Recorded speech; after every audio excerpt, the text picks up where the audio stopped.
Over 200 years ago, there was a revolution, an American Revolution, an event that literally changed the course of history. It was led by a group of unsatisfied people. People who were tired of being told what they could do and when they could do it.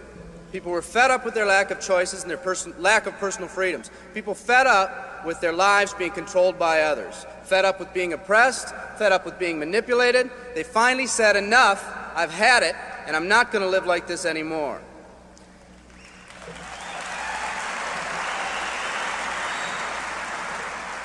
Our ancestors were people that took full responsibility for what happened to them. It was that spirit that ignited a country and formed what is now a giant in the free world. I have a question for you. Where's that spirit today? It's time for another revolution. Let me explain one of the laws of the universe. It's called the law of use, and it says simply this: whatever you don't use, you lose. Lack of use causes loss. Ambition unused declines. Faith unused decreases. If you don't use your skills, you lose your skills. If you don't use your freedom, you lose your freedom. Freedom does not come automatically. It's not attained and then handed down to us as an inheritance. It must be achieved each day. At the turn of the century, in the year 1900, less than 10% of us worked for other people or the government. Over 90% of us were self-employed. We were an independent people. In 1980, only 80 years later, over 90% of us worked for the other people or the government. Less than 10% of us were self-employed. We changed from an independent people to a dependent people. We'd slowly shifted from a people who took full responsibility for everything that happened to them to a people who've become talented and practiced at the art of blaming others for their problems.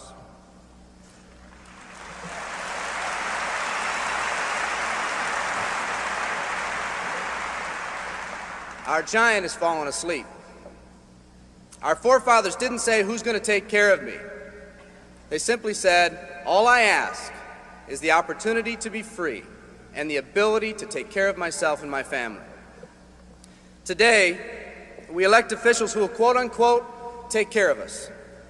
We cry out against anyone who dares to ask us to provide more value in the workplace. We do everything we can to spread around the suffering in our society, and yet no one is willing to step up and be part of the solution. We've slowly changed from a society that compensates based on value to a society that compensates based on entitlement and seniority. What we've come to believe is our due. We act as if someone actually owes us a living. Part of this change is due to the dramatic rise of conformity in our society. We're all taught to conform. Incredible pressures are put on us every day to do things, quote unquote, the right way. And yet no one asks the question, is this really the right way? A man once said, I'm just a collection of mirrors reflecting what everyone expects of me. We live our lives to please those around us, and the scary thing is, the people around us are doing exactly the same thing. Psychologist Rollo May calls us outer-directed people. We don't act, we only react. We seek not to be outstanding, but to fit in. We're able to respond, but not to choose. Perhaps that's why a wise man once said, the mass of men lead lives of quiet desperation. In order to change, we need to become inner-directed people. People with our own purpose. People who are not easily swayed by the opinions of others. And that's difficult because from a very early age we look to the opinions of others to orient ourselves and to validate our decisions and our actions. Nietzsche said we need more strong people in this world because the weak, by their sheer mass, are forcing weak ideals and weak values on us all.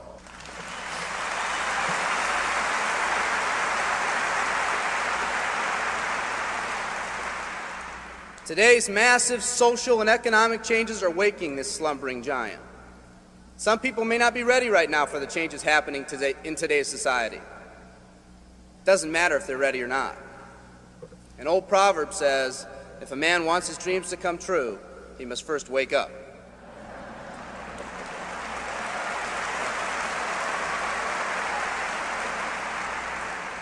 I, for one, am glad for the radical changes in our society because I believe that within that crisis, we will find that independent spirit that once pioneered this country. Some of us are finally ready to change. The displacement of our workforce has caused many of us to start searching for something better. Moving products and moving services is our business and our goal, but what we are becoming in the pursuit of that goal is a larger and much more important issue. The rekindling of our independent spirit has more lasting value.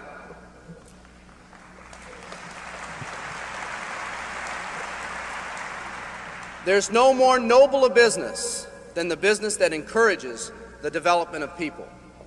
Every living organism has one and only one central need in life: to fulfill its own potentialities. The acorn becomes an oak, the puppy becomes a dog, and that's all that's required of the oak and the dog. But the human being's task in fulfilling his or her nature is much more difficult. The reason is, unlike any other living creature on this planet, you've been given the dignity of choice. You'll not grow like a tree. You'll grow only as you plan and choose to grow. When a person chooses to live, two things happen. First, assuming responsibility for themselves takes on a whole new meaning. They accept responsibility not as something they've been saddled with, but as something they themselves have chosen. The second thing that happens is that discipline from the outside is replaced by self-discipline. They accept discipline not because it's commanded, because they themselves have chosen what they want to do with their lives. Just like when the disenfranchised men and women over 200 years ago got fed up and said, "I'm not going to live like this one more day," there's another revolution coming. It's coming not just from Americans, but from people all over the world.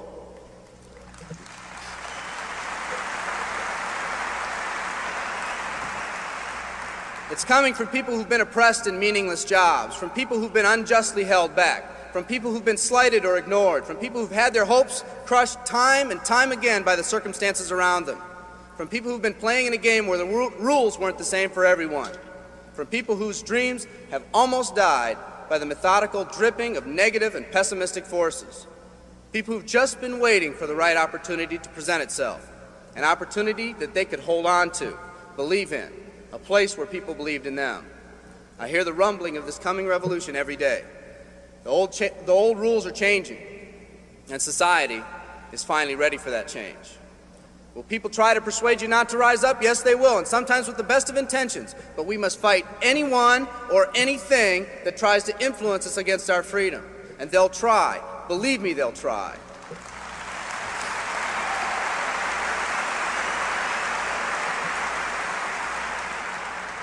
They'll try to suggest you off course, to nudge you off course, to distract you off course. There's another revolution coming, and it's going to be led by a group of unique and courageous people like you.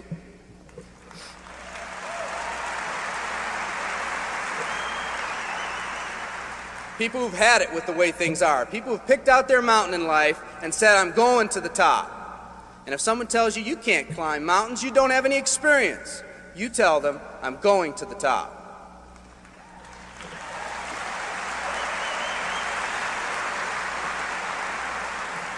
And if your neighbor tells you, "Come on, choose another mountain, that one's too rocky," what are you going to tell them? And if someone tells you, "Let's go over here where it's not so steep," what are you going to tell them? And if someone says network marketing, what are you going to tell them? And if your friend tells you, "Come on, let's climb this one, that one's too slippery," what are you going to tell them? If anyone tells you you can't go up, it's too rocky, too steep, too slippery, you say, "Listen here, I'm going up. You're either going to see me waving from the top or dead on the side. I'm not coming back."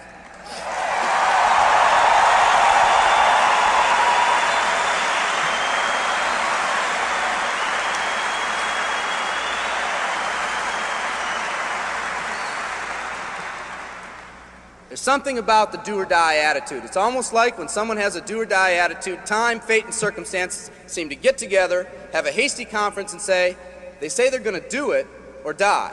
We might as well let them have it.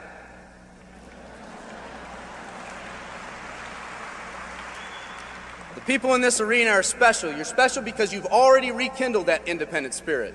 You've already said that you're not going to conform to negative pressures around you. You've all said enough, I've had it, and I'm not living like this anymore.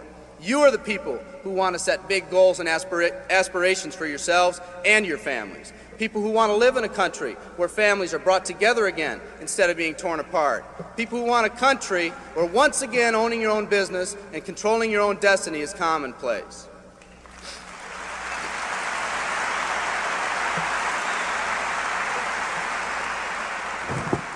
People who want a country where every man, woman, and child is treated with equal respect and dignity.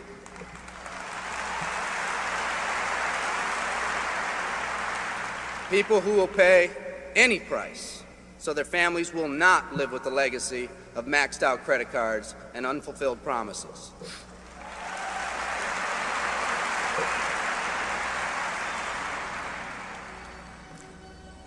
Today, we stand at the genesis of a new revolution, and people like you are going to lead it. Theodore Roosevelt said these words decades ago, and I think they're particularly appropriate today.